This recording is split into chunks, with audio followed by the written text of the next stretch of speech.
우리 다 찾으신 줄 알고 함께 한 목소리로 합독하시겠습니다. 시작. 형제들아, 너희는 삼가 혹 너희 중에 누가 믿지 아니하는 악한 마음을 품고 살아계신 하나님에게서 떨어질까 조심할 것이요, 오직 오늘이라 일컫는 동안에 매일 피차 권면하여 너희 중에 누구든지 죄와 유혹으로 완고하게 되지 않도록 하라. 아멘. 오늘 말씀의 제목을 함께 따라해 보시겠습니다. 오늘이라 일컫는 동안에. 지금으로부터 30년 전 일입니다.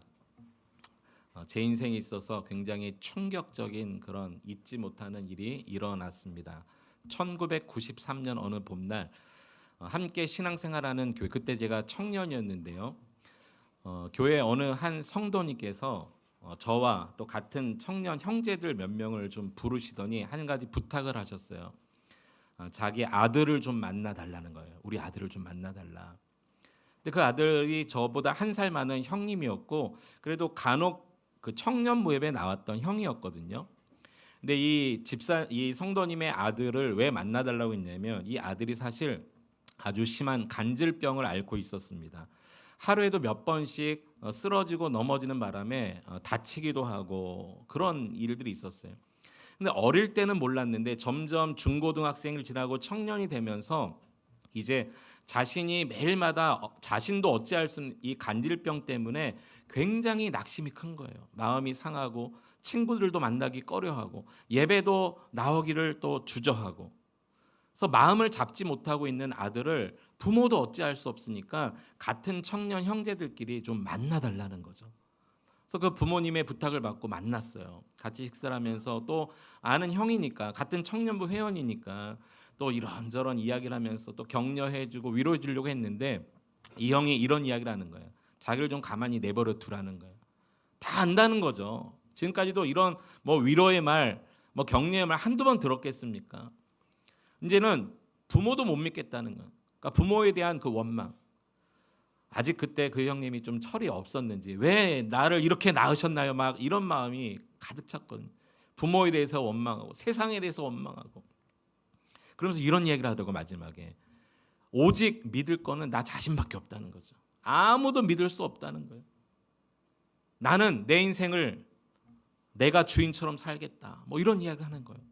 그동안 그래도 함께 신앙생활 해왔던 그 모습, 믿음의 언어는 어디 갔나. 같이 만나는 우리들도 조금 낙심이 되었지만 그래도 끝까지 이 형을 위로하려고 했습니다. 그러나 이제 더 이상 어떻게 할 수가 없어서 거기서 만남을 중단하고 헤어졌어요. 날 좀 그냥 내버려 둬라.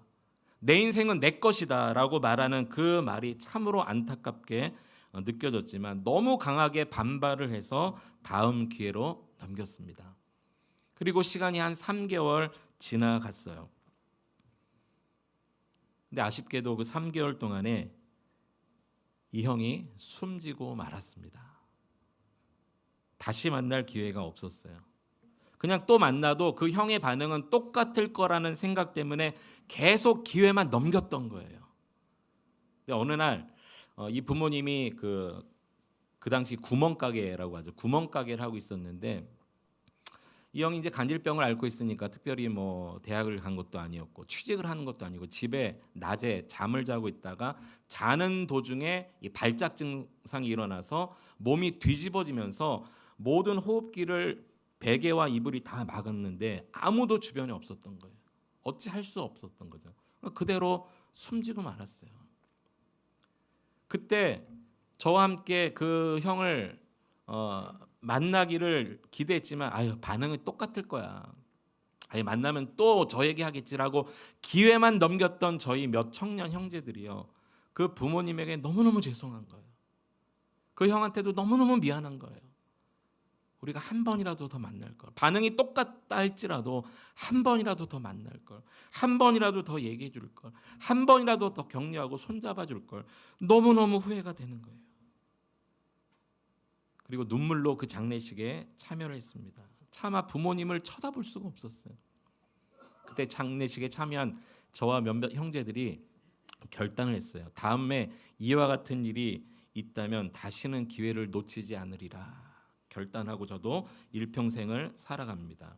여러분, 세상 사람들은 대부분 그렇게 생각합니다. 내 인생이 내 거라는 거죠. 가만 내버려 두라는 거예요. 그도 그럴 것이 어릴 때부터, 어릴 때는 부모님의 영향 아래에 있지만 중고등학교를 들어가고 대학을 들어가고 청년이 되면서 이제 모든 것을 자기가 결정하지 않습니까? 뭐 대학 가는 것도 자기가 결정을 하고, 뭐 배우자, 결혼도 자기가 결정하고, 뭐 집도 또 뭐 직장도 자기가 결정을 합니다. 대부분 자기가 결정하며 살다 보니까 내 인생의 주인이 나라고 생각하는 사람들이 많습니다. 여러분은 어떻게 생각하시나요?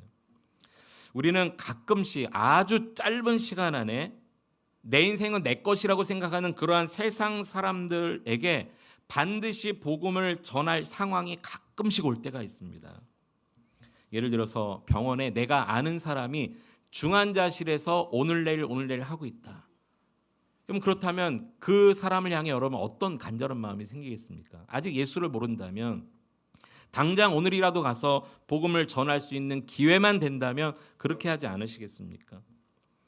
그 형의 장례식이 있은 지 몇 개월 후에 제가 군입대를 했어요.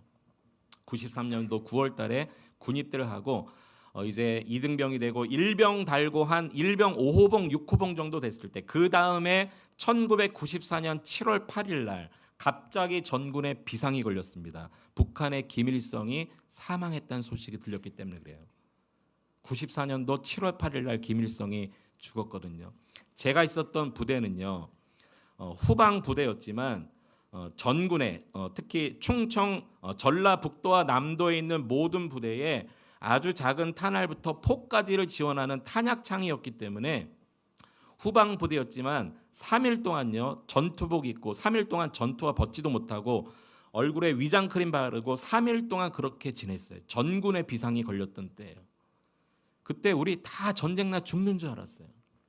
여러분, 사람이 제일 연약해질 때, 마음이 작아질 때, 갑자기 두려움이 임할 때에 복음을 쉽게 받아들일 수 있다는 거 여러분 아시죠? 그때 같이 매일 밤에 나가서 보초를 쓰며 경계 근무를 섰던 저의 막고참 선임병이요, 그렇게 제가 들어왔을 때는 그렇게 1년 동안 갈구고 때리고 그러더니 김일성이 죽어서 갑자기 전쟁 날지도 모른다는 두려움이 임하자 이분이 갑자기 마음이 연약해지는 거예요. 같이 근무를 섰는데 저한테 우리 이러다 죽으면 어떻게 하지? 나 지금까지 아무것도 이뤄놓은 게 없는데 죽으면 어떻게 하지? 갑자기 그렇게 갈구고 때리던 고참이 연약해졌어요. 햇병아리처럼. 기회다. 몇 개월 전에 그 안타까운 형의 죽음, 그 장례식에서 결단한 마음, 이런 기회가 온다면 다시는 놓치지 않으리라 결단한 그 마음이 막 생각나면서 그 밤에 보초를 쓰면서 그 선임병에게 복음을 전하기 시작했어요. 제가 이런 이야기를 시작했습니다. 우리 인생이 세 부분으로 나눠집니다. 출생, 그리고 삶, 그리고 죽음인데 이 중간에 삶은 내가 모든 걸 다 결정하며 살 수 있지만 절대 결정할 수 없는 게 태어나는 것과 죽는 것입니다. 어느 날 태어났더니 부모님이 있었고, 어느 날 태어났더니 형제가 있고, 이 형제 순서도 내 마음대로 정할 수 없고, 대한민국이라는 나라에 태어났고, 이 의정부 지역이라는 나라 곳에 태어났고, 여기 출생이시라면 다 정해져 있더라는 거죠. 출생은 제 마음대로 할 수 없습니다. 또 내 뜻대로 태어날 수 없다면 내 뜻대로도 죽을 수 없습니다. 그런 이야기를 했어요. 노안으로 죽든 병으로 죽든 사고로 죽든 기타 이유로 죽든 우리는 언젠가 반드시 부름을 받는데 언제 죽을지 모릅니다. 그렇다면 우리가 선택할 수 없는 이 출생과 죽음, 이거는 누군가 결정해 주시는 분이 있지 않을까요? 그분이 바로 하나님이십니다. 그 하나님은 세상을 창조하셨고 우리 인간도 창조하셨습니다. 우리를 너무너무 사랑하셔서 하나님 닮은 형상으로 만드셨고 하나님의 영을 부어주셨습니다. 그러나 인간이 죄를 지어 하나님으로부터 분리하게 되었습니다. 이 죄 때문에 영원한 사망이 왔는데 하나님 우리를 끝까지 사랑하셔서 그의 아들 독생자 예수 그리스도를 보내셔서 우리가 죽어야 될 그 십자가 죽음을 대신 지시고 우리에게 영생을 주셨습니다. 그분은 길과 진리와 생명 되십니다. 그분을 믿어야 죄사함을 받고 구원을 얻고 마음에 평안이 임합니다. 이 두려움의 모든 문제 예수님만 해결할 수 있습니다. 라고 그 밤에 함께 밤을 새면서 초소에서 전했어요. 이 마음이 연약해진 선임병이요 예수님을 영접했습니다. 할렐루야. 기회를 다시 놓치지 않았던 제 자신이 얼마나 마음에 뿌듯함과 감사가 되어지는지 몰라요. 오늘 본문 히브리서는요, 이 히브리서는 어떤 배경에서 쓰여진 성경이냐면 당시 유대교에 빠졌던 사람들에게 예수님이 오셔서 십자가에 죽으시고 이 제자들을 통해서 예수 그리스도의 십자가 은혜와 사랑이 막 퍼지기 시작하는 거예요. 그러니까 유대인들이 복음을 받아들이니까 삶이 바뀌게 되었어요. 기쁨이 생겨났어요. 진짜 예수님의 사랑이 넘쳐나게 되었어요. 그런데 유대교를 믿던 사람들이 예수를 믿고 그리스도인이 되었는데 이 예수를 따르는 삶이 포기할 게 너무 많은 거예요. 힘든 게 너무 많은 거예요. 예수 믿다 보니까 박해도 받고요. 예수 믿다 보니까 재산도 잃게 되고요. 예수 믿는 것 때문에 핍박을 받고요. 죽임을 당하는 그걸 보고 예수 믿는 게 좋긴 좋은데 포기할 게 너무 많으니까 어떤 유대인들은요, 예수 믿음 버리고 다시 유대교로 돌아가는 이들이 계속 생겨나기 시작했다는 거죠. 예수 믿는 거는 좋은데 포기할 게 많으니까 그냥 예전으로 돌아가서 유대교로 돌아가자. 그래서 그 돌아가려는 그들을 향해서 그들을 권면하기 위해 쓴 성경이 히브리서입니다.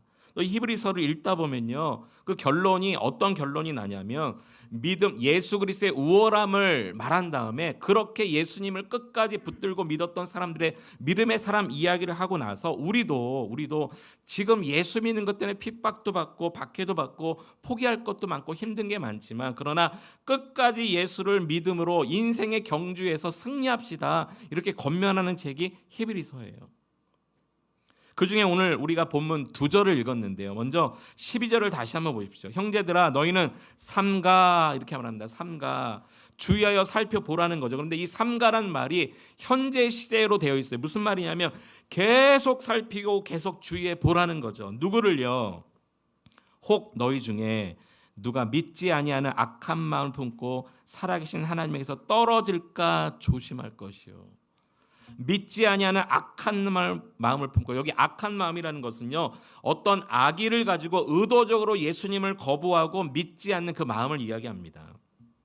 어떤 신학자는요, 이 마음을 이렇게 표현했어요. 이 마음은 내 영혼을 하나님으로부터 끊어내버리는 면도칼과 같다, 이런 이야기를 했어요. 여러분, 다른 죄는 용서받을 수 있어도 예수님을 의도적으로 거부하는 죄는 용서받을 수 없습니다. 그래서 이 세상에서 가장 큰 죄는 예수 믿지 않는 죄입니다. 결코 용서받을 수 없어요. 근데 그렇게 악한, 의도적으로 악의를 가지고 예수 그리스도로부터 떨어지는 그런 사람들이 있을까 조심하라는 거죠. 여기 떨어질까 조심하라. 그러니까 실수로 떨어져 나가는 이탈이 아니라 의지적으로 거리를 두고 스스로 끊어내 버리는 그런 사람들을 조심하라는 거죠.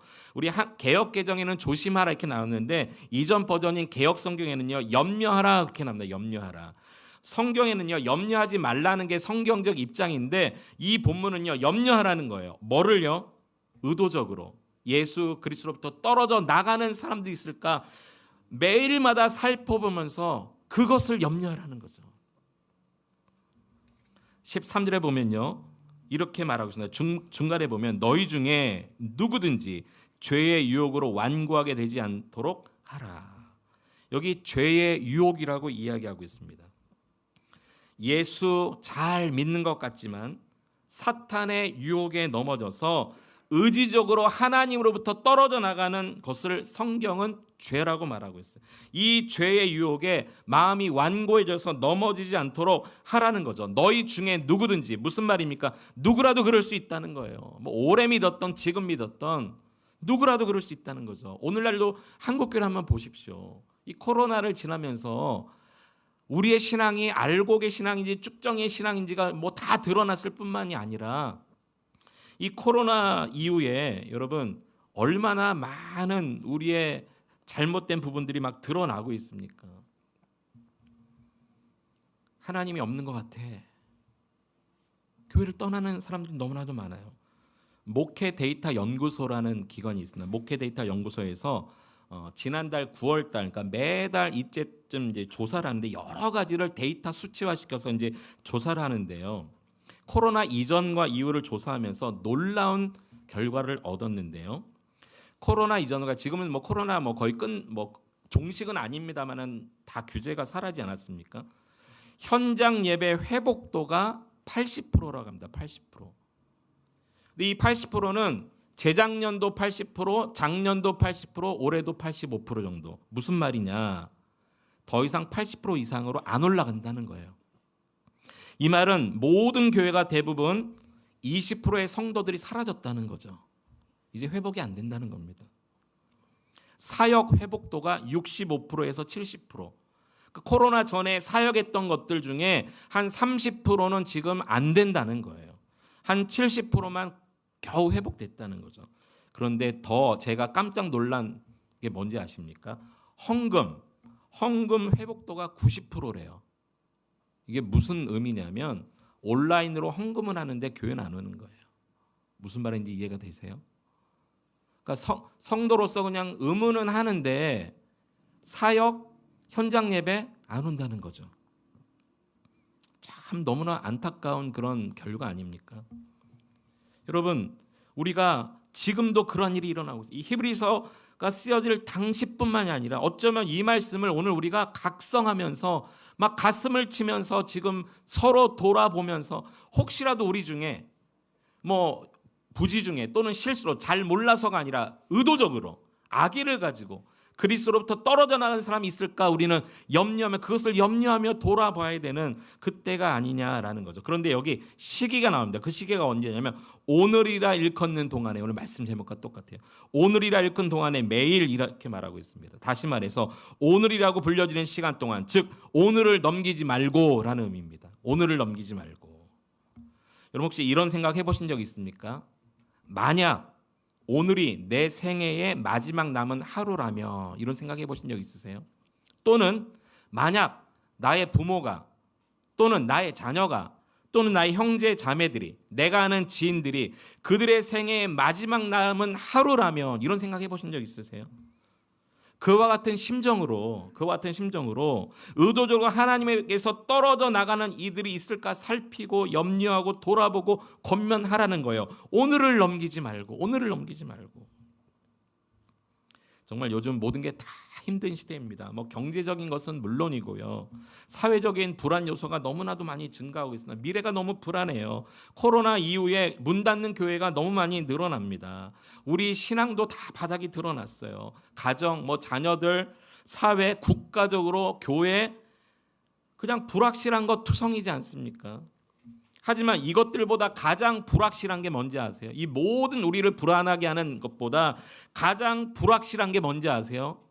이거는 정말 믿으셔도 돼요. 내가 언제 죽을지 모른다는 거예요. 이것만큼 불확실한 게 없어요. 그러나 그럼에도 불구하고 가장 확실한 게 뭔지 아세요? 이것도 믿으셔야 돼요. 내가 언제 죽을지 모르지만 가장 확실한 게 있어요. 반드시 그럼에도 죽는다는 거예요. 우리는 그러므로 생각해야 됩니다. 언제 죽을지 모르지만 반드시 죽는다면 지금 나는 어떻게 살다 죽어야 하느냐, 여기에 우리 남은 인생의 모든 것을 걸어야 됩니다. 그러면 나는 어떻게 살다 죽어야 되느냐, 반드시 죽는 것, 이것이 무엇보다도 확실한 것이라면 나는 어떻게 살다 죽어야 되는가. 그리고 죽음 이후의 것들을 우리가 지금 준비해야 되지 않겠습니까? 저는 확실히 믿는 게 하나 있습니다.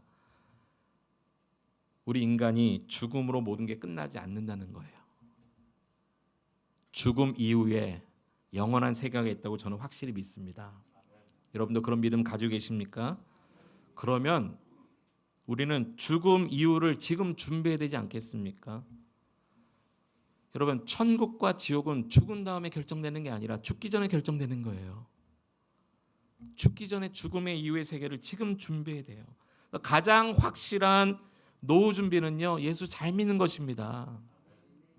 로마서 10장 9절에서 10절에 보면 이렇게 말씀하고 있습니다. 같이 한번 읽어보겠습니다. 시작. 내가 만일 내 입으로 예수를 주로 시인하며 또 하나님께서 그를 죽은 자 가운데서 살리신 것을 내 마음에 믿으며 구원을 받으리라. 사람이 마음으로 믿어 의에 이르고 입으로 시인하여 구원에 이르느니라. 여기 9절과 10절 계속 보면 입으로 예수를 주로 시인해야 구원에 이른다는 거예요. 입으로 시인하면 내가 구원받습니다. 그런데 또 이 입으로 예수를 전하면 듣는 자가 구원에 이를 줄 믿습니다. 그러니까 우리 입의 고백이 너무 중요해요. 전도도 입으로 하는 거 아닙니까? 물론 삶으로도 전도하지만 내가 전해야 돼요.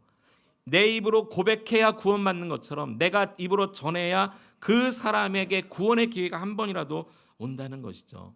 사도 바울도 자신이 죽을 때가 다 됐음을 알고 믿음의 아들이었던 디모데에게 이렇게 이야기합니다. 디모데서 4장 1절 2절에 보니까 하나님 앞과 살아계신 자와 죽은 자를 심판하실 그리스도 예수 앞에서 그가 나타나실 것과 그의 나라를 두고 엄히 명하노니 너는 말씀을 전파라. 때를 얻든지 못 얻든지 항상 힘쓰라. 이렇게 권면합니다. 우리 예수님이 심판주로 다시 오실 재림하실 때는 심판주로 오시기 때문에 때를 얻든지 못 얻든지 복음을 전하라는 거예요.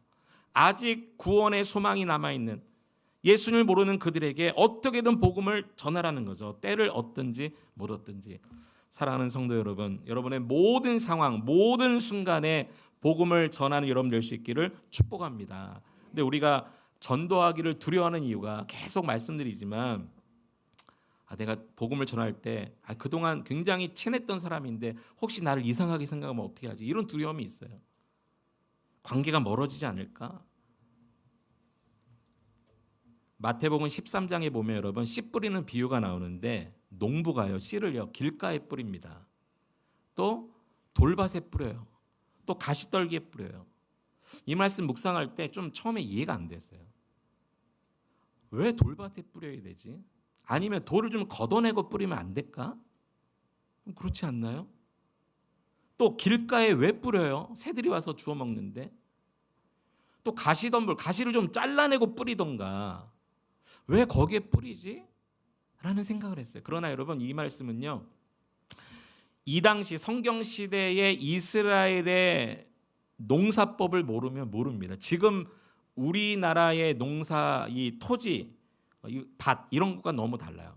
그 당시에 이스라엘 땅의 농장법은 일단 뭐가 없었냐면 밭고랑이 없어요. 밭고랑. 그러니까 쉽게 말하면 여기까지는 내 밭, 여기까지는 당신 밭 이런 경계선이 없어요. 그리고 그 나라 땅은요 굉장히 건조하고 흩날리는 흙이기 때문에 우리처럼 막 이렇게 그래도 좀 질고 이런 흙이 아니에요. 그러니까 사실 씨를 뿌리면 잘 뿌리도 내리지 않을 뿐더러 자라나지 않습니다. 그래서 경계도 없기 때문에 일단 농부가 뿌려보는 거예요. 뿌려보는 거예요. 그 씨가 길가로도 날아갑니다. 그런데 길에서도 자라나는 경우가 있거든요. 때를 따라 얻는 비 때문에 막 새가 먹지 않는 건 자라나기도 하거든요. 돌밭, 가시덤불에도 또 그 사이를 삐짓고 자라나는 게 있거든요. 그러니까 어떻게 될지 모르는 거예요. 그러니까 농부가 일단 뿌리는 거예요. 뿌리는 거. 그래서 좋은 땅에는요 30배, 60배, 100배의 결실이 얻는다. 이 좋은 땅이 그냥 좋은 땅이 아니라 거기에 많이 씨가 뿌려진 땅을 이야기하는 거죠. 여러분 우리가 때를 얻든지 못 얻든지 복음을 전하면 역사는 하나님이 하시는 줄 믿으시기 바랍니다. 고린도전서 3장 6절 7절에 보면 이 고린도 교회를 목회했던 1대 담임 목사라고 말할 수 있는 사도 바울이 이렇게 얘기하는 거예요. 나는 심었고 나는 심었고 아볼로는 바울 다음에 목회했던 2대 담임 목사거든요. 아볼로는 물을 주었으되 오직 하나님께서 자라나게 하셨나니 그런즉 심는 이나 물 주는 이는 아무것도 아니로되 오직 자라게 하시는 이는 하나님뿐이시니라. 아멘. 이렇게 말씀하고 있어요. 하나님이 하시는 것에 우리가 복음을 전하고 우리가 주의 사랑을 나누지만 하나님이 역사하셔야 돼요. 하나님. 그러므로 하나님을 두려워하고 하나님을 사랑하는 마음만 있으면 전도할 수 있습니다. 여러분 하나님 사랑을 마음 있으면 전도할 수 있어요. 하나님도 어떻게 하셨어요? 이 세상을 사랑하사 독생자를 주셨다고 그랬잖아요. 우리를 사랑하셨기 때문에 예수님을 주셨어요. 우리도 하나님을 사랑하면 전도할 수 있습니다. 아무리 내 입술에 화려한 방언과 천사의 말을 할지라도 고린도서 13장에 보면 사랑이 없으면 올리는 그저 꽹가리에 지나지 않는다 그랬어요. 내가 가진 모든 것으로 구제하고 내 몸을 불사르는데 내어줄지라도 사랑이 없으면 아무것도 아니라고 그랬어요. 예언하는 능력과 모든 비밀과 지식이 있어도, 산을 옮길 만한 믿음이 있어도 사랑이 없으면 아무것도 아니다, 유익이 없다 그랬어요. 여러분, 하나님을 사랑하십니까? 정말 사랑하십니까? 하나님을 사랑하면 전도할 수 있습니다. 한 사람이 교회 나오기까지 보통 이렇게 계산해 보니까 23번 정도의 전도를 받는데요. 그러니까 불신자가 교회 나오는데 23번 정도의 전도를 받는데, 주변에서 뭐 직장 동료나 가족이나 친구들이 교회 가자, 예수 믿어라, 우리 교회 한번 나와봐, 이런 이야기를 적어도 평균 23번 정도는 들어야 마음이 조금 움직여서 나도 교회 가볼까, 이렇게 된다는 거죠. 여러분은 여러분 지인에게 몇 번째일까요? 우리가 전도 못하는 두려운 마음이 뭐냐면, 내가 전할 때 꼭 이때 나와야 된다고 생각하니까 못하는 거예요. 우리가 복음을 전하면요, 여러분 10번째일 수 있어요. 20번째일 수도 있고요. 마지막 23번째 그 정도가 될 수도 있어요. 어느 순간에 하나님이 그들의 마음을 여실지 몰라요. 그저 우리는요, 때를 얻든지 못 얻든지 전하는 거예요. 중요한 것은 내가 전하지 않으면 내 가족, 내 형제, 부모, 자녀, 친구들이요, 예수님에 대해서 듣지 못한다는 거죠. 그 23번 가운데 어느 한 번을 내가 차지해야 그 영혼이 하나님 앞에 올 수 있다는 거예요. 오늘이라 일컫는 동안에 오늘을 넘기지 말고, 여러분 할 수만 있거든 아직도 저 지옥불을 향해 떨어져가는 사람들을 향해 견딜 수 없는 마음으로 그들에게 주의 사랑을 전하는 여러분 될 수 있기를 축원합니다. 오늘을 넘기지 말고 예수 복음, 예수 사랑을 전하는 여러분 인생 될 수 있기를 축복합니다.